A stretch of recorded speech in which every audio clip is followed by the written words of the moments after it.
Welcome to Living Wealthy Radio with your host, Teresa Kuhn. Good afternoon. You're listening to Living Wealthy Radio, heard every Sunday at noon here on Talk Radio, 1370 AM, streaming live at talk1370.com. I'm Teresa Kuhn, helping you live wealthier. Resources are available for you at livingwealthyradio.com.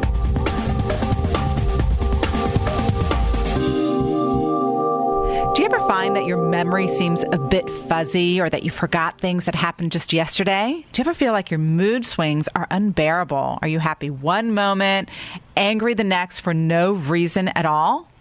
Do you feel tired, lethargic, or in pain daily? If you could change the way you feel, protect your brain, improve your mood just by changing the way you eat, would you? Well, our guest today is Dr. David Perlmutter, and he, along with many other scientists across the globe, have found that the consumption of carbohydrates, especially sugar and gluten-containing carbs, such as wheat, has a direct relationship with conditions such as heart disease, chronic inflammation, brain disorders, even mental disorders like bipolar and clinical depression, dementia, and even Alzheimer's. Doctor, welcome to our show today. Teresa, I'm glad to be here. Thank you. Why did you first decide to research how what we eat affects the way our brains function? The way you asked that question, I have to take pause because, my goodness, why would it not?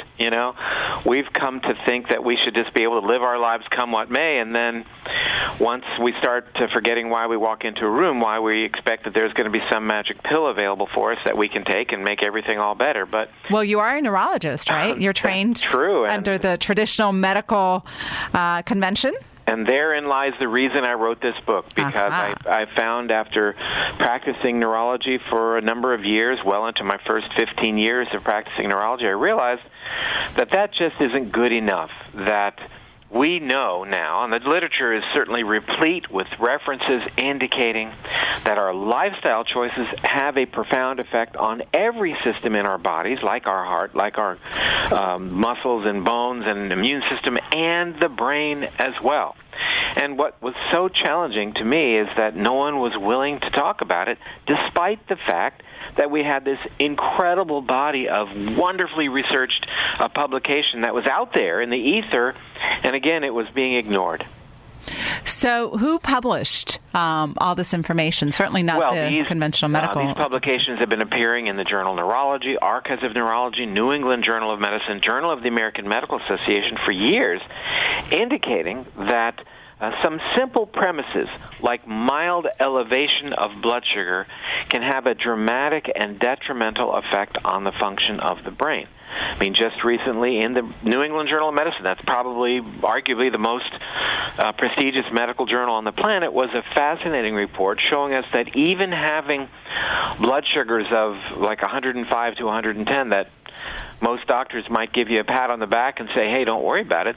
These levels are already associated with a dramatic increased risk for developing dementia, and that is a disease for which there is no treatment. So that said, it was my mission to get this information out to the world, and I think the fact that people have been so desperate to get this information may well represent why this book, Grain Brain, has been so popular. Popular among many, but you do have your critics. I do. That's a good thing because it's conjecture that motivates progress. And, I've come out absolutely challenging the status quo in terms of what we should be eating. The status quo is we should all be on a low-fat, high-carb diet, and, that's the best thing for your brain and for your heart and everything else. And the bottom line is not only is it the most ridiculous approach to human nutrition ever, but it's not supported, as you and I have this conversation, by the peer-reviewed medical literature. So again, doctors to this day continue to parrot, you should be low-fat because that's the diet recommended by the American Heart Association, American Diabetes Association. There's no longer any scientific data to support the notion of limiting fats from your diet as being necessarily a good thing to do. It's absolutely the wrong thing to do for heart health, immune health, and brain health. So why do you think the American Diabetic Association still promotes that? Well, I think old habits die hard, and I also think that people tend to be down on what they're not up on. But I'll say, perhaps from a cynical perspective, that you should go to their website and understand who their sponsors are. Mm-hmm. And you'll see that there's a great interest, subtle but certainly comes out in their recommendations, on the part of various industry giants to make sure that we continue to pound our bodies with carbohydrates, which are detrimental for the brain and the heart and increase risk for diabetes, for that matter. So follow the money. What can I say? I mean, it does sound a bit cynical, but it's reality, because even, as I mentioned, in terms of heart disease, our most well-respected journals dating back to 2007, 2008 have demonstrated that a higher good-fat diet with restriction of carbohydrates is the most health-promoting. And again, when I say a high-fat diet, I'm not talking about having pork rinds and bacon all day long. I'm talking about really good, natural, brain-healthy, heart-healthy fats like olive oil, avocado, nuts, seeds. If you choose to eat beef, it should be grass-fed beef, not the typical meat that's offered in the grocery store, and wild fish as opposed to the farm-raised that are so common and available in restaurants and grocery stores. So you're not talking about the kind of diets, and for the moment, the name escapes me, but that famous diet for so long by a cardiologist, that the Atkins diet. Yes, Dr. Atkins was absolutely on to something. As a matter of fact, in the Journal of the American Medical Association, there was a head-to-head comparison of the Atkins diet, the traditional kind of high-fat American diet, the zone diet, and then a very low-fat, high-carbohydrate diet that's called, that many people associate with Dr. Dean Ornish. Yes. And actually that was really quite an interesting comparison. It was published in the Journal of the American Medical Association. Again, that's the AMA, in March of 2007, and across the board, the higher fat diet, which is the Atkins diet, beat out all the other diets in terms of all the parameters that are important for heart disease risk, and was associated with the most weight loss, the best blood sugar control, and, in terms of their metabolism, was associated with the most positive change. That was published in the Journal of the American Medical Association. It's called the A to Z trial. But the low-fat hypothesis has really become kind of a low-fat religion, where we see in the stores to this day low-fat Oreo cookies, low-fat this and that, and that's supposed to be some kind of moniker for being healthful, and in reality that's not true. What I'm suggesting to you today is that the idea of eating a high-fat, low-carb diet is a brand-new, revolutionary recommendation, and it's only been what we've eaten for about 2 million years, so it's been around the block, you know what I mean? Right. So do you subscribe to the whole paleo? I think the paleo diet is a very, very effective diet. But, the issue here is, again, paleo diet is basically a diet that's high-fat, low-carb. What did our Paleolithic ancestors have for carbohydrates? They had none. Even in Neolithic times, in our recent history, we didn't have carbs. We didn't have bread. We didn't have grains. We didn't have fruit. There might be an occasional blueberry in the late summer, early fall. But by and large, we've always been on a high-fat, low-carb diet with animal protein. Now, again, to make a very important point, that is that the animal protein that we get today, that's used in the studies that come out talking negatively about eating animal protein, is really dangerous food. This grain-fed, GMO, grain-fed, hormone-injected, antibiotic-treated foods that pass as somehow being healthful are really dangerous. So what I'm suggesting is you've got to be quite selective in your food choices. To say, let's assess whether a person eats meat or not and then determine what the health risks are, really isn't fair. Comparing, grass-fed beef to the typical commercial beef that goes into fast foods, for example. So the whole Atkins diet, high fat, low carb or no carb, really that diet was about eating any meat whatsoever. That's right. And I think that there are some criticisms towards that notion. Again, it's not like I'm advocating pork rinds and bacon to be eating, as a good food choice throughout the day. The point is that the types of meat that you eat and the sources of fat are very important.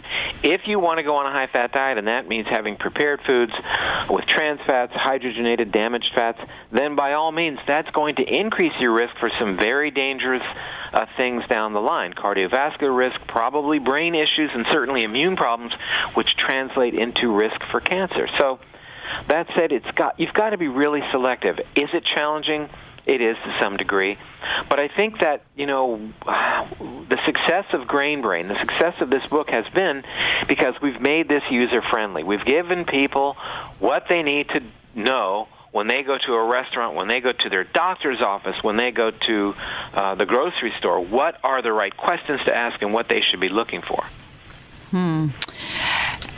So going back, to our early times, it has been, well, let me go forward for a moment. In the last 100+ years is when the whole industrial age with food really started to, I guess, poison our food supply or change our food supply and change the way we eat, right?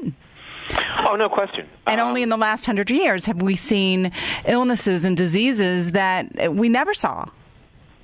Well, that's true. I mean, there's this notion that, oh my gosh, our life expectancy now is in the upper 70s. My goodness, our food sources must be just really wonderful because, our ancestors had a life expectancy that was really low. It was in, even around the turn of the last century, it was 48. So obviously we're doing something right. Well, no, that's not what that means. Because average means you factor in childhood deaths. And that is that there are large, the number of children that die early on in life has come down dramatically. So that's it. In olden times, before we had really good emergency medicine and perinatal care, children would die, with a much higher frequency, and that would bring the average down. And we would die of infectious diseases back then as well that have been wonderfully eradicated. But that said, for the first time in history of humans on this planet, the life expectancy of our children is predicted to be less than ours. That is a scary proposition. Our children are genetically the same as we are, obviously, but what's happening from what's called an epigenetic perspective, in other words, food and environmental issues, is having a huge effect, taking a very great toll in compromising their lifespan, for crying out loud. So this is really very, very important information. We actually influence the expression of our genome, of our DNA, based upon the foods that we choose to consume. And our genome is basically the same as it's been for the past 40, 50, 70,000 years. It hasn't changed. But now it's getting these really perverse signals based upon the foods that we're consuming. So the title of your book is Grain Brain, but the grains and the carbs affect every part of your body. That's right. And, and me being a neurologist, of course, I'm focused on the notion that we have 5.4 million Americans suffering from Alzheimer's disease, and no one's talking about it. I was amazed in the news 2 weeks ago in the New York Times was an announcement that there's this collaborative effort donating about $300 million to find a cure for Alzheimer's. Well, I don't think we need to do that. I don't think we should endeavor right now to spend a third of $1 billion to find a cure for Alzheimer's disease. What we need to do is let the population know that this disease, costing us $200 billion a year, is by and large preventable. It's preventable based upon lifestyle choices. Just last August 2013, New England Journal of Medicine was a very compelling study published demonstrating that even with a blood sugar of 105 and 110, where most doctors are going to give you a pat on the shoulder and say everything's fine, don't worry about it, those levels of very mild blood sugar elevations translated dramatically into increased risk for the very thing we're talking about, for dementia. And yet, that didn't make the news. No one talked about it. It was published in, again, one of our most well-respected peer-reviewed journals. Is dementia and Alzheimer's epidemic all over the world, or is it just here in the United States? Well, it's far more epidemic, oddly enough, in Western countries, in countries that have higher levels, oddly enough, of hygiene. Who knew? Interesting story. But it's much, much more prevalent and increasing much more rapidly in cultures that have adopted our way of eating. So why is that? Because you would think that the poorer countries don't have access to meats like we do. Well, that's a very good question, but they're not as yet, but it's shifting very rapidly. They're not as yet so fixated, third world countries, on loading themselves up with carbohydrates. And, beyond that, the hygiene part of the story is really very, very interesting, and that is in those countries where they have the most parasites in their guts, the highest level of parasites correlating to very poor hygiene, their risk of Alzheimer's is really, really low. So, it's a bigger picture than just nutrition. It's all about taking antibiotics to alter the microbiome, the bacteria in the gut. Everybody's talking about that now in terms of immunology and inflammation and Alzheimer's and heart disease and diabetes. What is the role of the gut bacteria? Who knew? And it turns out it's strongly related to things like Alzheimer's. So it's a big call to avoid antibiotic exposure, even in terms of the foods that we eat. So the parasites, what does that have to do? Is that part of the whole? The parasites in and of themselves are not the issue, but they were used in a recent study as just a marker in terms of hygiene. Okay. The biggest player of all has to do with carbohydrates and raising blood sugar.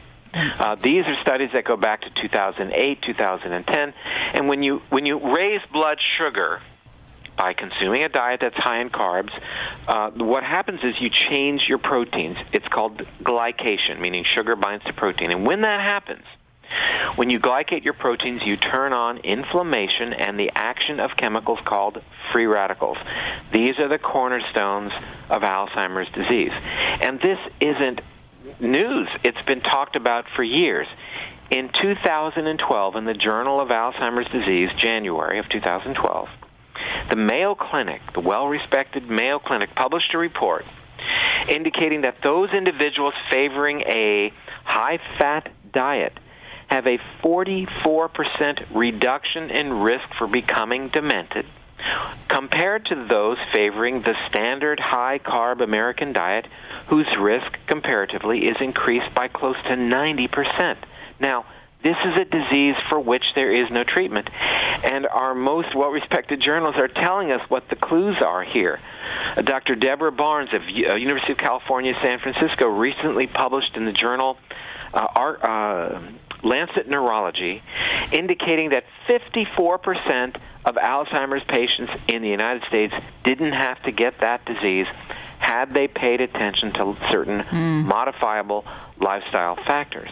So, what did I do in Grain Brain? I wrote about it, I put it all in one place, and I made it user-friendly. So people are now learning this stuff because they're not going to get it by watching the evening news, and there's certainly not going to be any advertisements telling people they should cut back on carbs and eat more fat. You'll see advertisements for this or that medication, but there is no drug to treat that problem.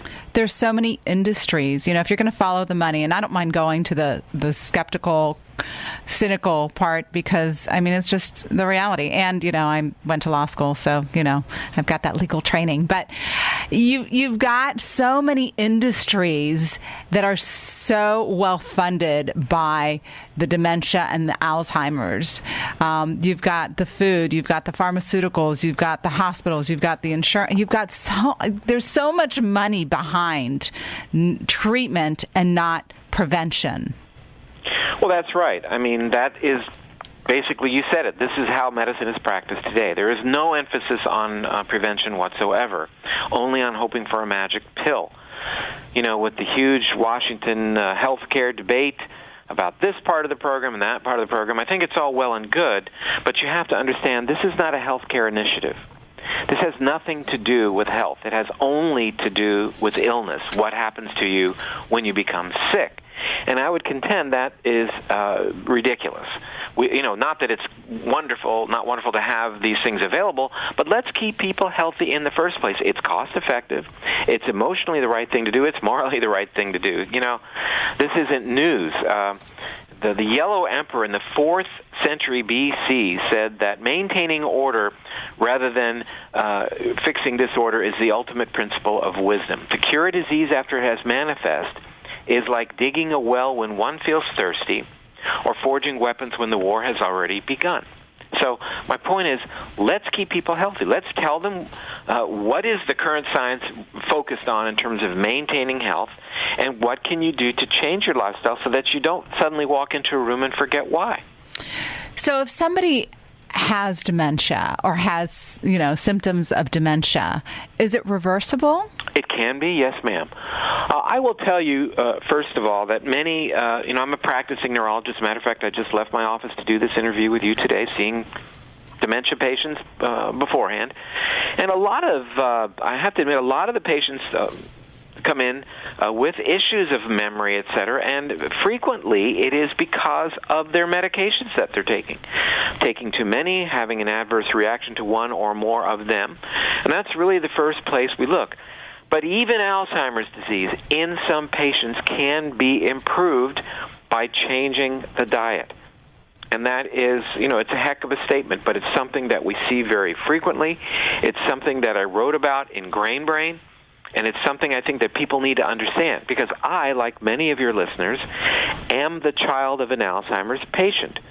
So I visited with my retired brain surgeon father this morning with Alzheimer's disease.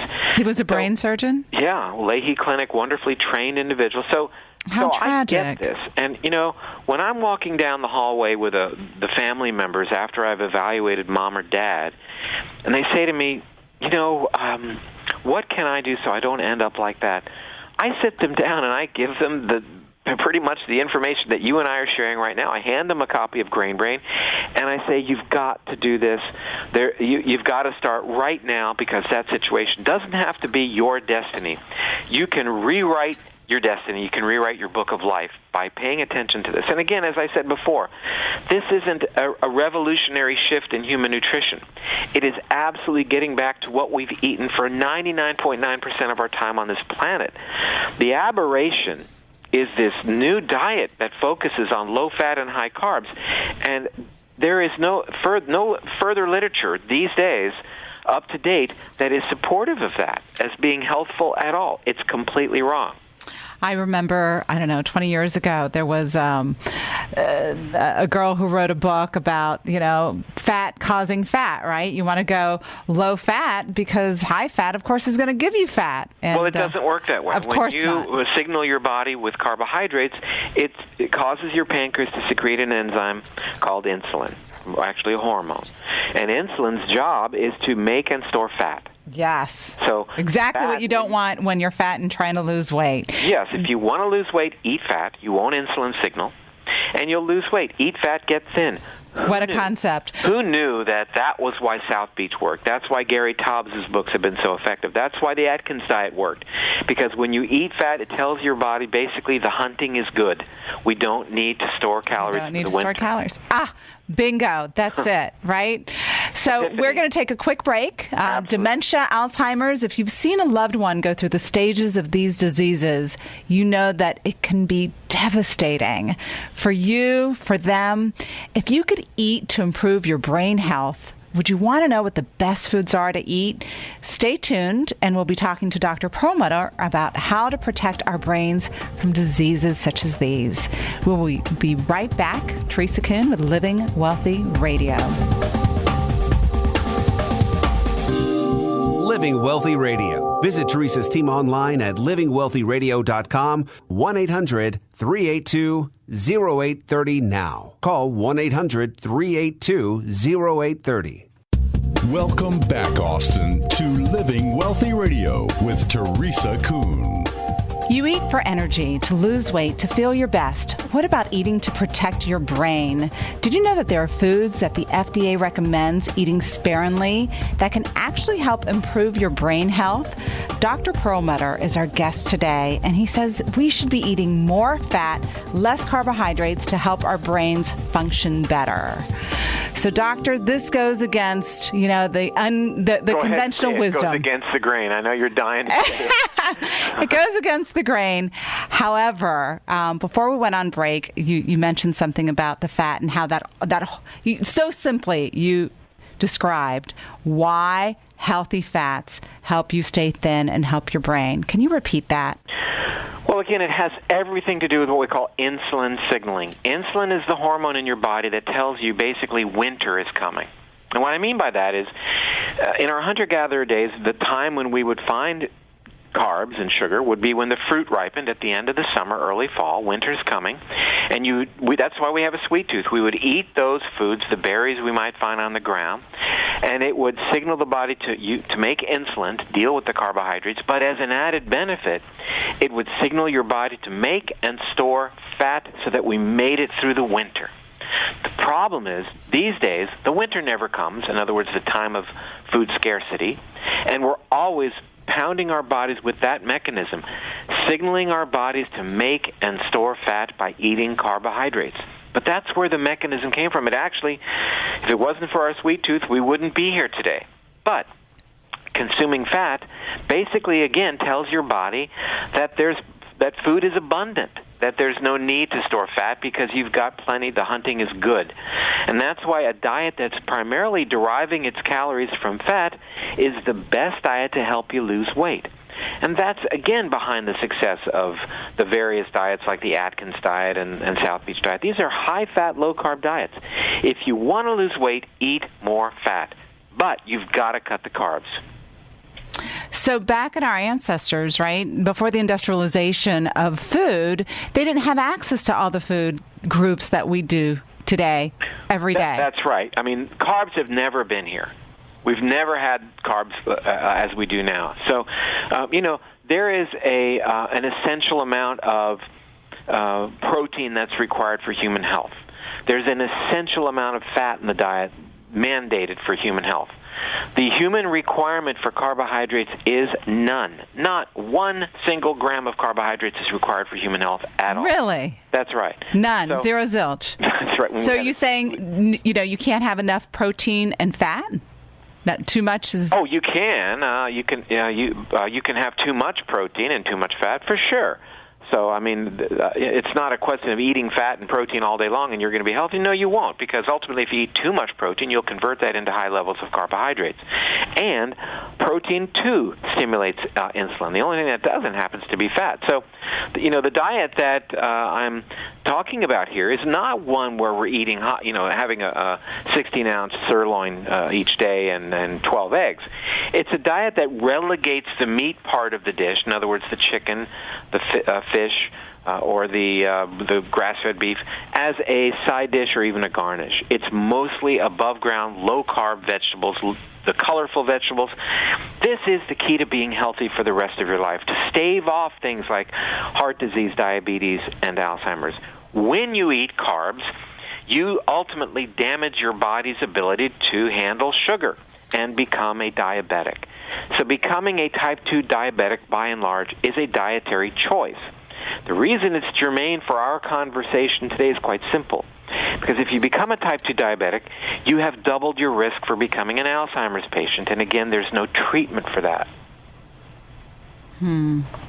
Interesting, isn't it? It's fascinating. So we're talking about brain health, dementia, Alzheimer's, but we've also got, as you know, so many Americans today on all sorts of drugs for mood disorders and mental health issues, and we've got so many kids on all these, drugs for ADHD, et cetera, et cetera.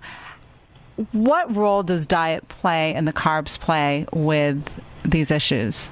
I think it's fundamental. I mean, all those things that you mentioned are predicated on the notion of inflammation. So the inflamed brain is a brain that doesn't work well, whether you're a fifth grader or you're 62 years old and starting to have cognitive issues.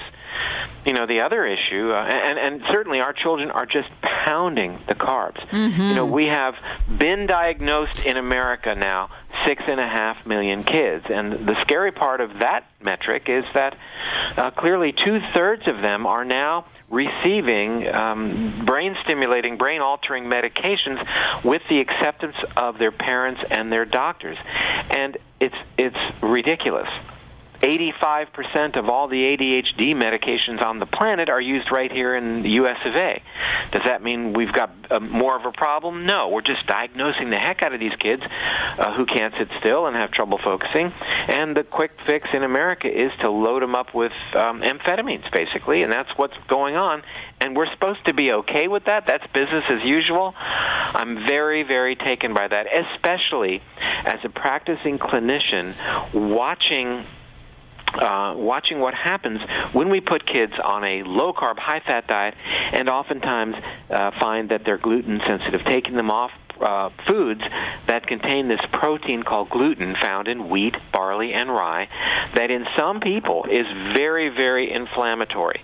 Taking them off gluten is oftentimes a huge event. Giving them back the good fat so that they can build a healthy brain. You know, your brain is 60% fat. It's made from the fat that you eat. It doesn't come out of thin air. And, you know, interestingly enough, about half of that fat is saturated fat, the dreaded saturated fat in meat and eggs that we were all told to avoid.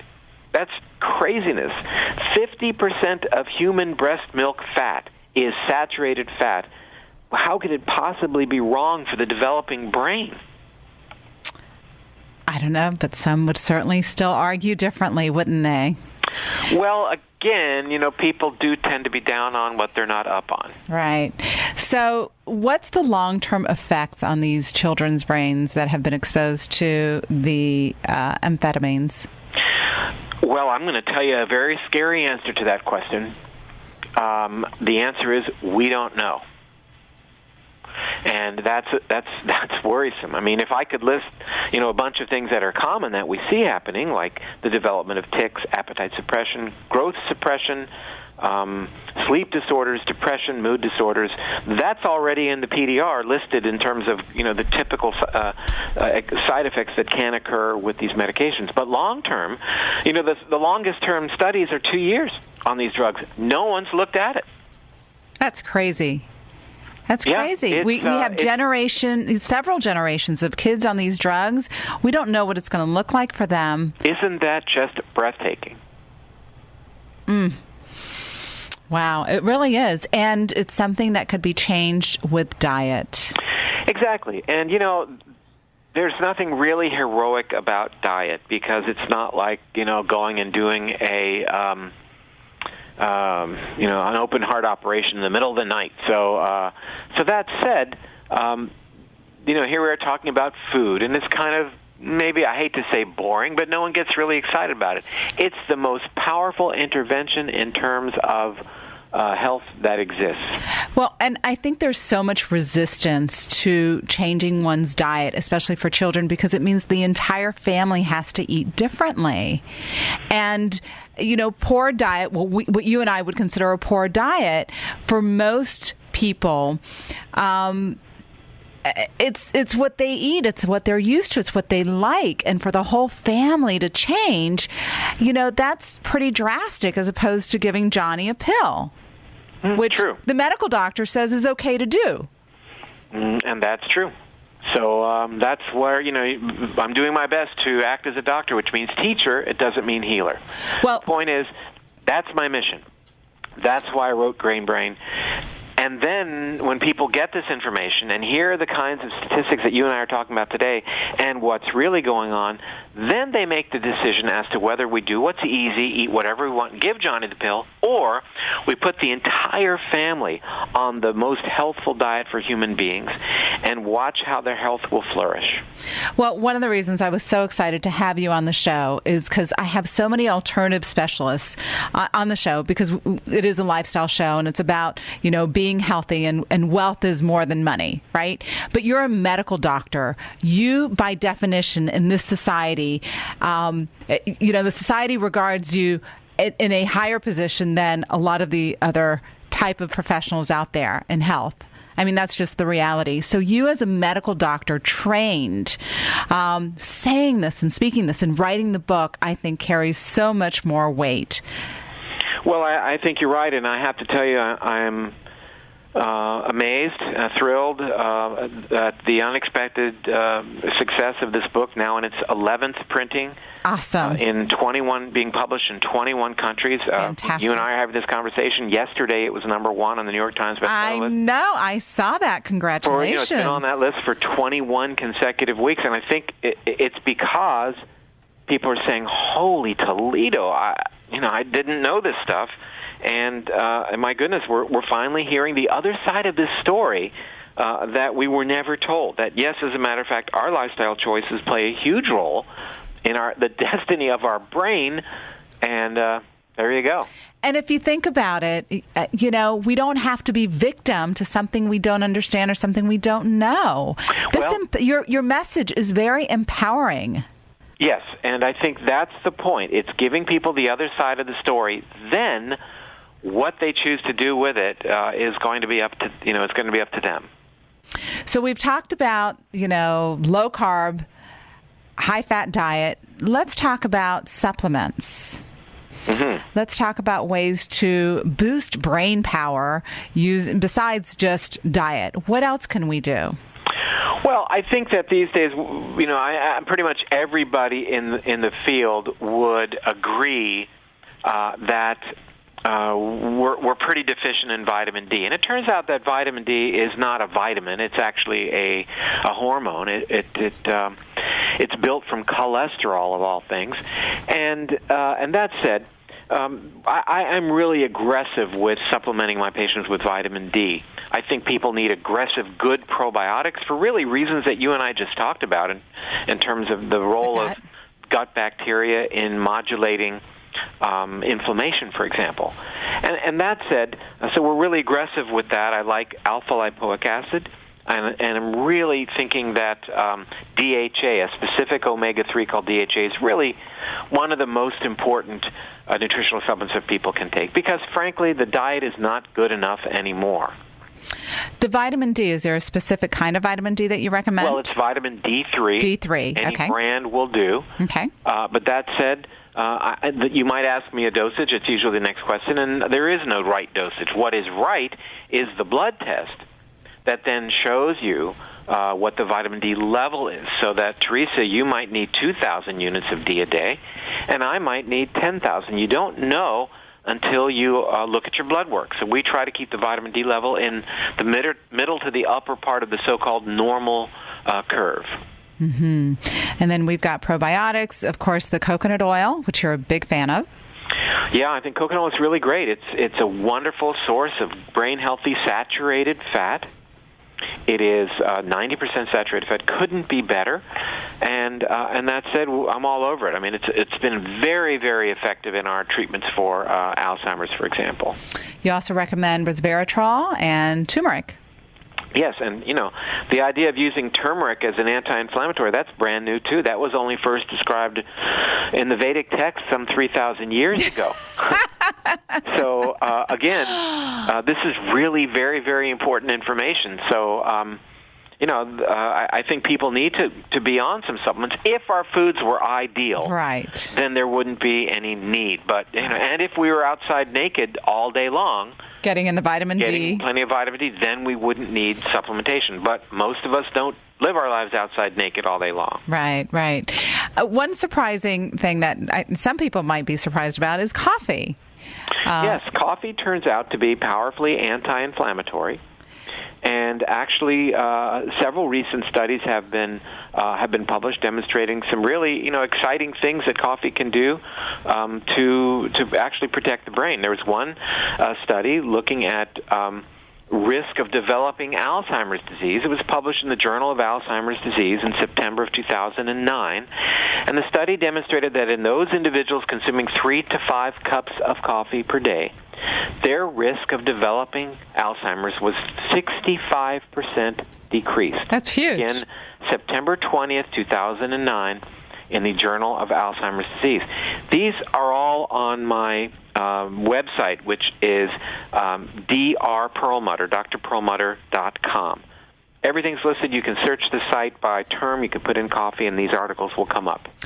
So that's obviously great news for Starbucks. Is there a specific kind of coffee that you recommend? I personally drink organic, very clean coffee. Yes, I think organic is really very important because some coffee beans have been sprayed, and that becomes worrisome. Who knows what they've been sprayed with? But I think that, again, it's really important to understand that food modulates genetic expression. Your foods control the expression of your genes, and that is pretty exciting. So basically what you're saying is that we're not victims to what our parents had in terms of diseases and illnesses. We can control, based on our food and our supplements, what kind of illnesses or diseases we suffer from in the future, correct? Absolutely, and, aside from obviously trauma and things like that, and to some degree infectious diseases, but, we do note that people with better nutrition tend to be more resistant to infectious diseases. But that said, by and large, the things that people fear the most are the degenerative situations. The heart disease, Alzheimer's, diabetes, and to an extent cancer as well. These are the things that are killing people these days. And these are all significantly related to our nutritional choices. It's not live your life come what may, eat the cereal out of the box with a couple teaspoons of sugar, and hope for the best. That's not based on science, and it's certainly not anything I've experienced. And all those illnesses and diseases you just mentioned, it's epidemic. It is, and doesn't need to be. So that said, again, that's why I'm out singing this song, because I really think it's time for people to wake up and, here we go, smell the coffee. Right, exactly. What other changes can our listeners make today to help improve their health besides, the supplements and the diet? Anything else? Well, I think that, you go on that diet and take specific supplements, but it'd be a good idea for people to get a sense as to their average blood sugar, and that's a simple test called hemoglobin A1C. In addition, I think people should all have their vitamin D levels checked. And if it's low, even though it's in the so-called normal range, I'm not really good enough with being in the normal range. I want people to have an optimal level of vitamin D. Keep it up around 70 or 80, and that might take 10,000 units a day. And so, some people might get the willies for that with that kind of recommendation. But again, the dosage doesn't matter. It's the blood level. Okay, so the hemoglobin A1C test, the vitamin D, anything else? Well, I think a good way to predict if you're on your way to diabetes, even while your blood sugar is still normal, is to get a test called fasting insulin, and that is this is a test that any doctor can do. It measures how aggressively your pancreas is having to work to keep up with, your carbohydrate load. So it's a really, really good test, and I recommend that. I'd like, in an ideal world, for the insulin level to be less than 2, but even 8 to 10, still not bad. Less than 2, wow. Yep, that's not unusual. Okay, 8 to 10. So no sugars at all. Is there any healthy sweetener that you would recommend? Well, the purpose of the sweeteners is really to give in to your sweet tooth, and I would prefer that people did not do that. Because the more that you cater to that, then the more likely you are to make mistakes. Because sugar can act like a drug. Well, sugar does act like a drug. Sugar stimulates the brain in exactly the same way, and in fact in the exact same areas as does cocaine. So the notion that it's sort of like cocaine in the brain, yeah, it is. Who knew? Who knew? Right. So any type of sugar has the same effect, and the more you take it, the more it feeds that addiction, so to speak. Exactly, and that's why the notion of supplementing with artificial sweeteners makes no sense. In our upcoming recipe book, the Grain Brain recipe book, that'll be out in September of 14. We do have a few recipes that have optional amounts of stevia in them if people are still not fully transitioned. But there's language in there that indicates, your goal needs to be stevia-free. Artificial sweetener usage is off the table, and definitely sugar-free, that's for sure. And limiting fruits? Fruit needs to be limited as well. Mm-hmm. Who knew? Which goes against... Go ahead, say it. Goes against the grain. Sorry. But the point is that, fruit contains something called fructose, which is fruit sugar. And, again, there's nothing wonderful about that. That is a very damaging sugar in terms of changing proteins in your body and doing what's called glycation. We mentioned that earlier, when sugar binds to protein. And that increases inflammation, which is the cornerstone of everything, Teresa, you don't want to get. So have an apple a day. Have a handful of blueberries. Have half a banana. Put it in your blender, whatever. But to be gorging on fruit, especially dried fruit, all day long is absolutely nonsense. It's what you don't want to do. We're trying to limit carbohydrates to about 60 to 80 grams a day, which is wonderful. But you have to understand, 60 to 80 grams a day, what does that mean? Let's say at breakfast, before your meal even arrives, you have a couple of 12-ounce glasses of orange juice. That's already 72 grams of carbohydrates. That's 18 teaspoons of pure white sugar before the croissant and whole grain cereal has even landed. Your optimal day supply by 7 a.m. Yeah, by your glass of juice. Right. It's crazy. It is crazy, but it's... I didn't make that up. That if you go to any nutrition almanac, you'll see that, and that's what's happening. Well, Doctor, I so appreciate your information. You've got a great website, drperlmutter.com. We will link to your website on livingwealthyradio.com and also have a recording of the show today. I love your background and the fact that you are the one out there with this message. There are many others, but you have so much credibility because of your background. Well, thank you. I appreciate that. And come back to the show anytime. And good luck. I'm happy to. Congratulations again with #1 on the New York Times bestseller. That's a huge... Thank you. I'm pleased. Yes, very good. All righty. Now that you know what you can do to protect your brain, what changes can you make today to help prevent diseases such as Alzheimer's and dementia and memory loss? It can be easy as including more healthy fats in your diet and cutting carbohydrates and cutting down on the sugar. Dr. Perlmutter has given us some great advice today about what to eat for a healthier brain. You can go to his website, Dr. Perlmutter, drperlmutter.com, and also livingwealthyradio.com. You've been listening to Living Wealthy Radio on Talk 1370 and streaming live at talk1370.com. I'm Teresa Kuhn, and I hope you'll join me again next week as I show you ways to live wealthier. Resources are available for you on our website at livingwealthyradio.com.